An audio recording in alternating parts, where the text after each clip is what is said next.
Tireoide. Tireoide é uma glândula localizada no pescoço e é um grande desafio para o cirurgião, né? Hoje a gente vai falar um pouco sobre embriologia, anatomia e fisiologia da tireoide. Eu espero poder passar algo a mais para você no sentido de vocês entenderem o que é a tireoide. Próximo.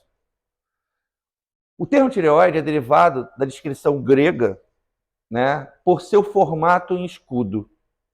Então você olha a tireoide em si, você realmente vê que ela tem um formato em escudo. Alguns falam de um formato em H, a letra H, né? E o termo tireos quer dizer escudo e oides em forma de escudo. Então, tireoide em forma de escudo. Próximo. E aí várias descrições começaram a aparecer a respeito da tireoide, em termos de histórico, né? De descrições anatômicas clássicas da tireoide começaram a aparecer no século XVI e XVII. Mas a função da glândula não era bem compreendida. Então, na verdade, em dissecções de cadáver, aparecia a tireoide. Mas as pessoas que faziam a dissecção falavam, para que serve isso? Né? Então, no século XIX, foi descrito o aumento, por exemplo, da tireoide, que deu-se o nome de bócio, né? Que é o iodo enriquecido e extraído de algas marinhas, que começou a ser o tratamento. Então, as pessoas que pareciam com o bócio, aquele bócio realmente grande do pescoço, eram tratadas, basicamente, com o iodo. Viam que com o iodo das algas retiradas do mar, as pessoas comendo, aquilo ali começava a melhorar, né? Então, mas abordagens cirúrgicas diretas começavam a ter uma grande taxa de complicação. Por quê?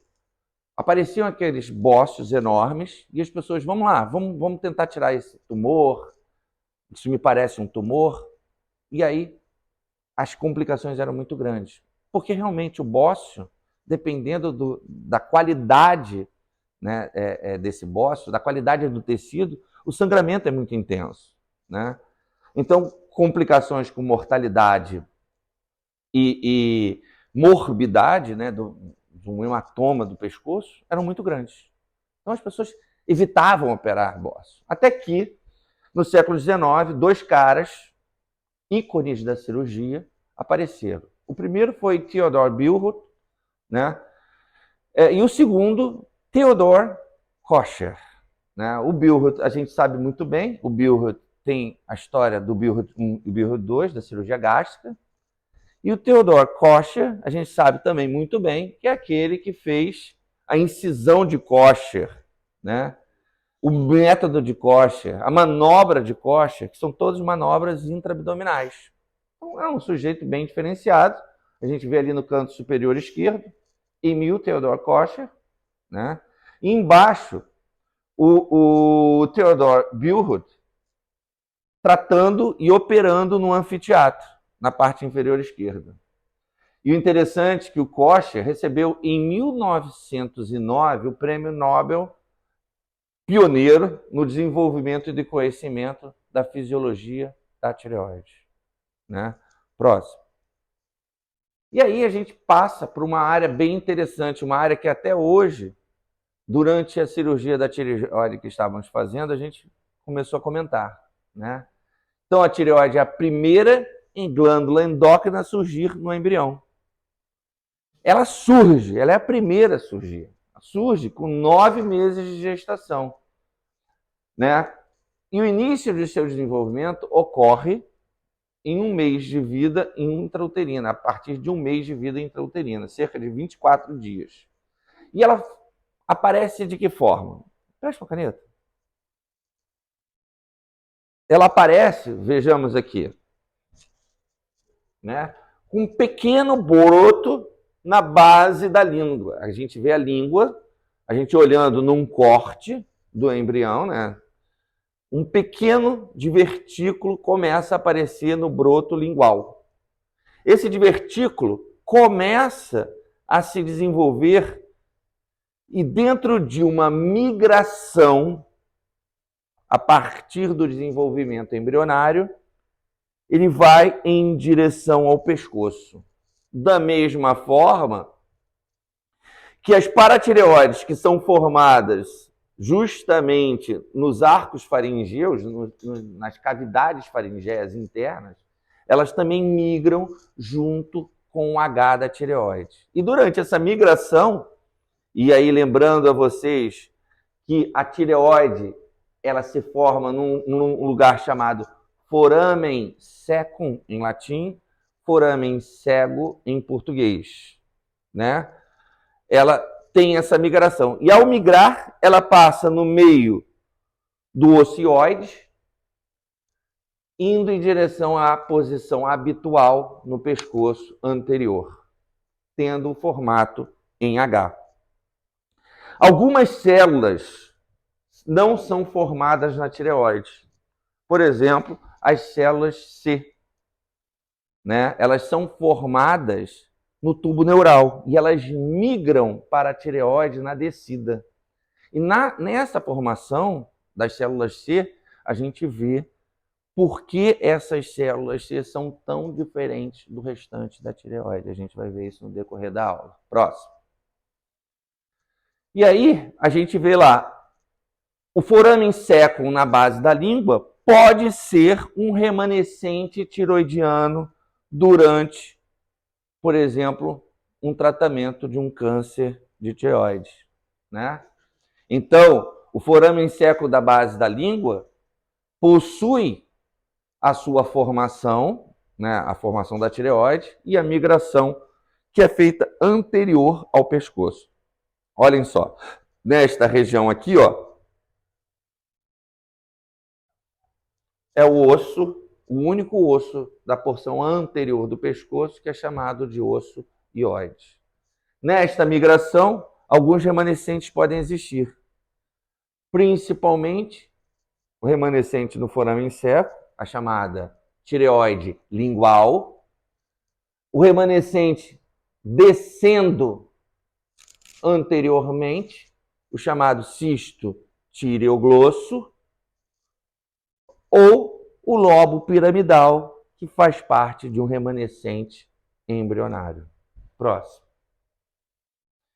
E aí, a gente tem, do ponto de vista embriológico, os folículos tireoides sendo formados, né? Esses folículos, eles começam a se formar logo numa parte inicial da embriogênese, e no terceiro mês, as células foliculares começam a demonstrar a captação do iodo. Então, na vida intraútera, o iodo começa a ser captado, né? E já existe a formação dos hormônios. O iodo é veras importante para a formação dos hormônios tiroidianos, o T3 e o T4. Próximo. Então, aquilo que eu falei para você, as células C, que são células também produtoras de um hormônio, né, da calcitonina, derivam da quarta bolsa faringeia e migram da crista neural para os lobos laterais da tireoide. Essas células migram para dentro dos lobos laterais e dos 2/3 posteriores e superiores dos lobos da tireoide. Resumindo, a migração dessas células para que elas se entrelacem com as células da tireoide. Bem interessante isso, né? Próximo. As malformações, como eu havia falado para vocês, né? O cisto do ducto tireoglosso ou fístulas. Ah, Guilherme, mas existem outros cistos do pescoço, por exemplo, o cisto branquial. O tecido embrionário do cisto branquial e do cisto tireoglosso são muito semelhantes. E aí, o que difere um cisto branquial de um cisto tireoglosso é a posição anatômica. O cisto tireoglosso ele possui uma posição medial e o cisto branquial possui uma posição lateral. da mesma forma que o cisto e a fístula. Por exemplo, pegamos um paciente que chega ao consultório com o orifício saindo secreção bem no meio do pescoço. Qual é a hipótese diagnóstica? Fístula do cisto tireoglosso. Se você tem um caroço no meio do pescoço, alto, próximo ao ocioide, qual é o diagnóstico? Provavelmente cisto tireoglosso. O simples fato de olhar. Se você tem um caroço lateral do pescoço, é um cisto braquial, um remanescente embrionário das brânquias, né? Então você também tem a tireoide lingual, o tecido tireoide ectópico da tireoide, que pode ser encontrado em qualquer parte do pescoço. É por isso que quando você tem um paciente onde aparece um tumor de tireoide, no pós-operatório ficou identificado como uma neoplasia de tireoide, é obrigatório a chamada cintilografia de corpo inteiro. A cintilografia de corpo inteiro, por quê? Porque você pode ter remanescente tiroidiano na base da língua, na região anterior do pescoço, em outras regiões do pescoço e no mediastino. Mas também a gente pode ter como malformação embriológica a agenesia de tireoide, que é muito raro, identificado geralmente na primeira infância, onde o paciente apresenta o chamado cretinismo congênito. É bem raro. Próximo. Anatomia cirúrgica da tireoide do adulto, né? A tireoide desenvolvida possui entre 10 e 20 gramas. Tem uma posição bilobar, se encontra entre a cartilagem tireoide e as cartilagens da traqueia, tá? É uma posição anterior, 75% do diâmetro da junção da laringe com a parte superior da traqueia. E o interessante é que a gente tem que entender essa anatomia. Vamos lá. Cartilagem tireoide, justamente abaixo do pomo de Adão, né? No homem, muito mais proeminente, por uma questão de hormônio, e na mulher, muito menos. Logo abaixo, você tem a tireoide e os seus lobos. A tireoide e os seus lobos, direito e esquerdo, e o istmo. E abaixo, a traqueia com seus anéis, tá? Posteriormente, existe toda uma anatomia, a cartilagem cricoide, né? O espaço cricotiroideu, que são espaços que a gente, no decorrer dessa aula, a gente vai conversar um pouco mais. Próximo. Mas vamos falar sobre a anatomia cirúrgica da tireoide, né? Temos a tireoide, o lobo direito, o lobo esquerdo, o istmo e o lobo piramidal, que está muito fresco nesse momento para as pessoas que estavam no centro cirúrgico agora, né? O lobo piramidal está presente em 30% dos pacientes e representa a porção mais distal do ducto tireoglosso. Ele muitas vezes é considerado como um remanescente embrionário. Próximo. Mas vamos lá. O que a gente tem que entender é que o pescoço é uma zona bem complexa. Vocês, como cirurgiões gerais no futuro, vocês vão ter algumas vezes que se deparar com a anatomia do pescoço. E a gente começa a ver que existem pontos importantes no pescoço. Primeiro ponto importante, o osso ióide. O osso ióide né, ele não é palpável em uma grande parte das pessoas, principalmente quem é mais gordinho. Tá? É um osso anterior e ele é muito bem visto, por exemplo, durante um raio-x de pescoço. Temos abaixo a fúrcula external, as cartilagens da traqueia, a cartilagem cricoide e a cartilagem tireoide. A cartilagem tireoide é a do pomo de Adão. A cartilagem cricoide é a que está literalmente abaixo. E o espaço entre a cartilagem tireoide e a cartilagem cricoide é o ligamento cricotireoideu, local exato aonde, numa emergência, podemos fazer uma cricotireoidostomia. A abertura que salva uma vida. Rápida, qualquer médico emergencista pode fazer. Mas, se fizermos um pouco abaixo, olha quem está ali, a nossa tireoide. E se torna realmente, deixa de ser uma salvação por uma morte. Porque os vasos na região sangram e sangram bem. Mas vamos lá, o que a gente está falando sobre os músculos ao redor da tireoide. O primeiro músculo que recobre tudo, qual é? É o platisma.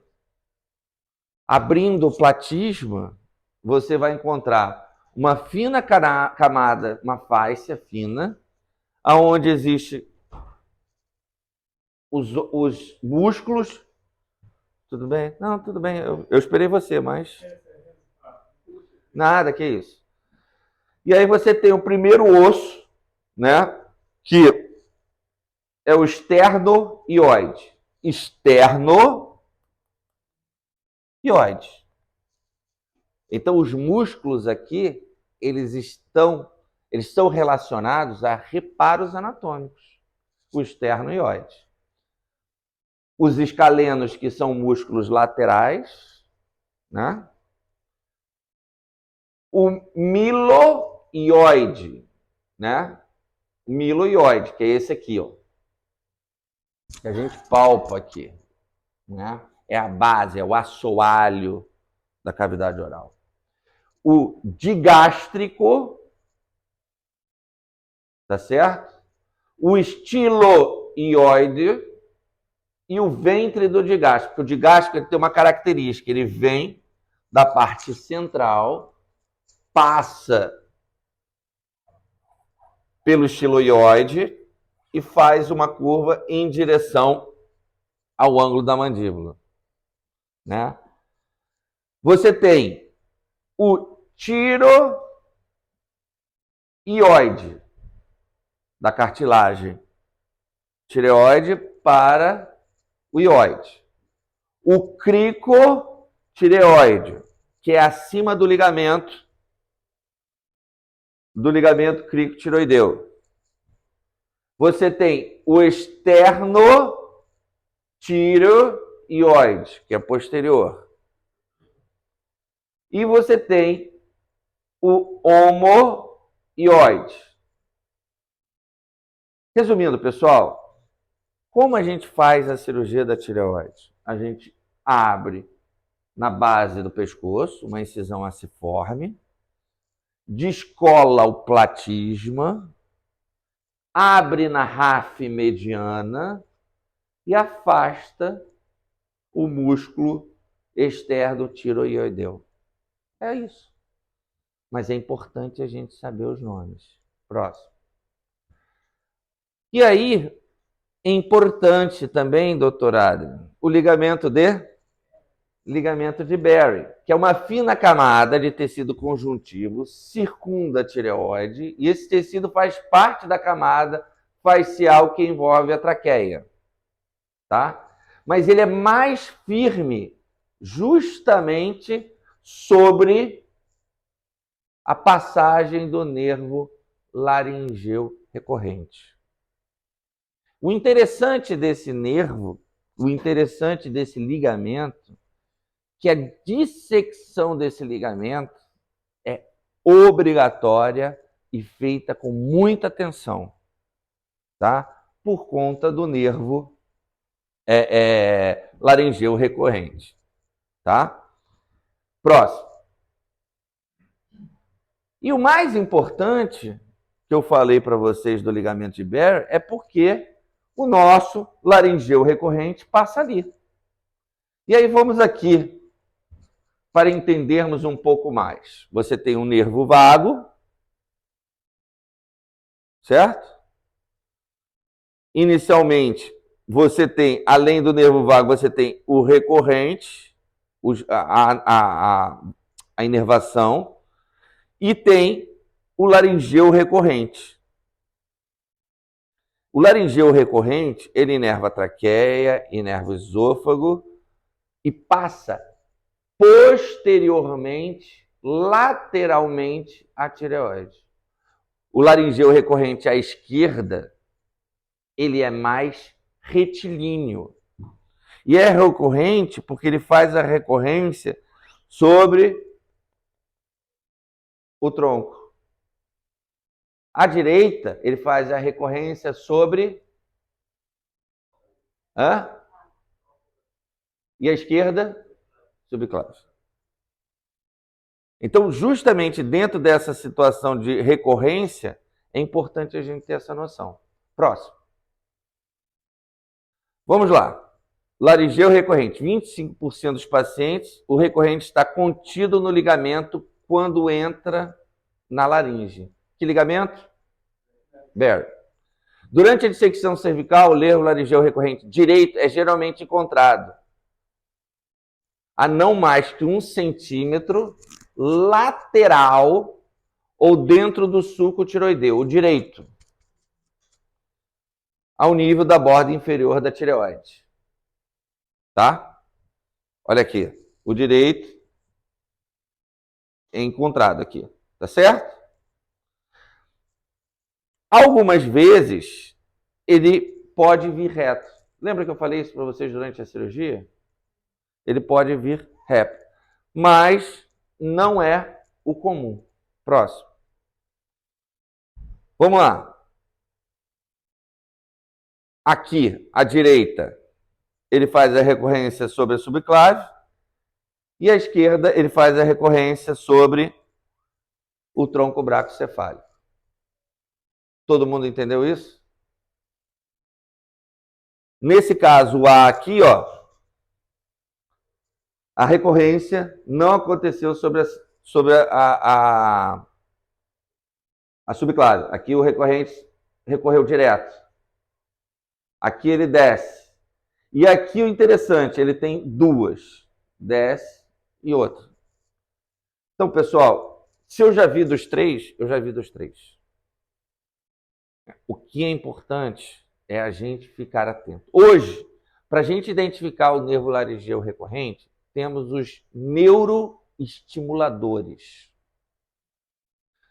Que através de um tubo, a colocação desse tubo com um probe próprio, ligado a uma máquina, quando existe a estimulação própria elétrica, fecha a corrente. E quando fecha a corrente, a gente consegue ouvir um barulho para não presente o nervo e um barulho para presente o nervo. E aí você consegue identificar, como hoje, se o nervo está ou não está na região. Então, o nervo laringeu fala.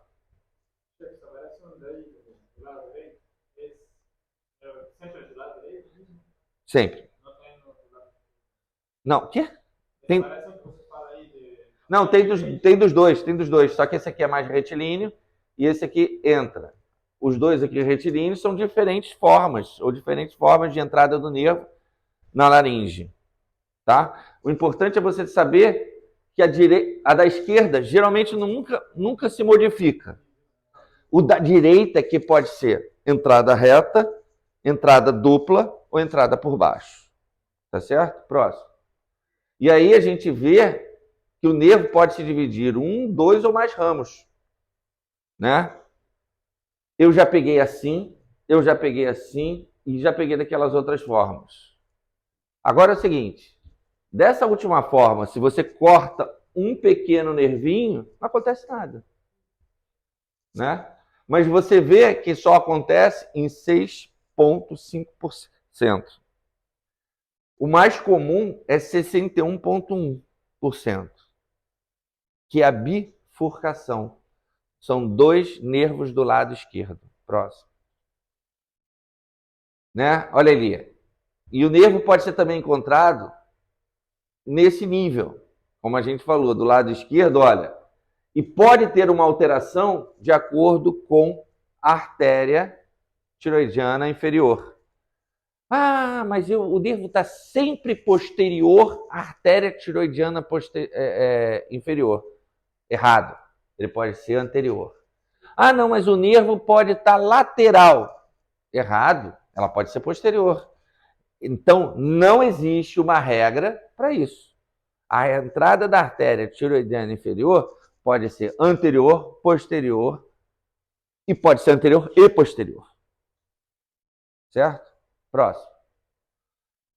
E o nervo laringeu recorrente, né, direito, como a gente falou, não recorrente, no caso, poderá originar-se diretamente do nervo vago. Lembrando sempre a vocês que o recorrente ele faz ou é derivado do nervo vago. Nervo vago, para vocês, né? Não sou neurologista, mas é o 10º par craniano, tá bom? A gente vai encontrar o nervo vago em outras regiões do nosso corpo. Na tireoide é mais uma delas. Próximo. E o que acontece, por exemplo, o nervo laringeu recorrente tem uma função motora mista, sensitiva e autônoma. E inerva os músculos intrínsecos da laringe. A lesão do nervo laringeu resulta em enfermidades associadas, sendo a paralisia da corda vocal do lado afetado a mais importante. Agora, depende como essa paralisia vai ocorrer. A paralisia é comum? É mais comum do que vocês imaginam. Basta a gente ficar vendo o nervo com um probe, vendo se é o nervo ou se não é o nervo, várias vezes, que a gente pode levar à paralisia. Vocês viram hoje que durante algumas vezes eu tive que ver? Será que está aqui? Será que não está aqui? Será que está aqui? Será que não está? Isso pode levar a uma paralisia temporária 24 horas após. Então, pessoal, você pode fazer tudo certo e ter uma paralisia. O problema é quando você tem uma paralisia assim, ó, dos dois lados. Como é que acontece? O paciente inicia com cornagem, a cornagem passa a insuficiência respiratória, havendo a necessidade de uma traqueostomia quase que de urgência. Temporária, porque também a lesão muitas vezes é temporária. Se a lesão for permanente, não. Por quê? Hoje existem formas de você fazer secção parcial das cordas vocais ou fisioterapia para que esse paciente volte a ter fonação, volte a ter a respiração. Porque o problema todo é quando elas ficam paralisadas, fechadas. Né? Aí é uma urgência. Próximo. Então, se as cordas contralaterais funcionárias foram capazes de aproximar-te à corda paralisada, uma voz normal poderá ser mantida, mas fraca. Significa, se você tiver uma paralisia unilateral, temporária ou definitiva, e ela não for totalmente aberta ou nem totalmente fechada, muitas vezes a voz nem se altera. Se a corda lesada permanecer paralisada em uma posição de abdução e for inviável o fechamento, poderá ocorrer uma grave perturbação da voz. E olha, eu já vi um residente meu cortar os dois lados. e fechou com a corda vocal fechada. Na hora que extubou, cornagem, pum! Abriu o pescoço, traqueostomia no ato. Bem complicado. Se os nervos laringeus forem danificados bilateralmente, poderá ocorrer a perda completa da voz ou obstrução das vias aéreas, requerendo intubação e traqueostomia de urgência. Foi o que eu acabei de falar. Ocasionalmente, o dano bilateral pode fazer com que as cordas tomem uma posição de abdução